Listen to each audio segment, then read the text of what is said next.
O'sha tinglovchilarimiz aytadigan narsa mayda chayna yeyishdik va tabassumda yurishdik. Mana buni ochilsa bu ochiladi.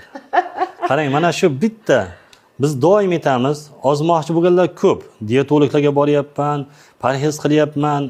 Biz aytamiz, parhez kerak emas deyman. Nima narsa yesangiz yuring, faqat mayda chayna yeng. Mana biz tinglovchilarga aytyapman, 40 kun davomida biz aytganda qilsin, mayda chaynash degani bitta luqmani, bir qoshiq luqmasini 1,5-2 minut davomida chaynaydi. Mayda chaynash jarayonida o't qoplari ochiladi. O't qopdagi o'sha safro toshni eritishni boshlaydi.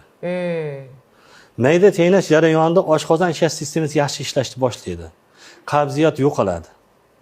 Sahr me'yoriga keladi. Mayda chaynashni jarayonida inson sog'lom ozadi. Haligi nima deydi, tez tashlab olmaydi. Keyin chiroyli ozadi. Keyin holsizlanib qolmaydi. Teri kasalliklari ketadi.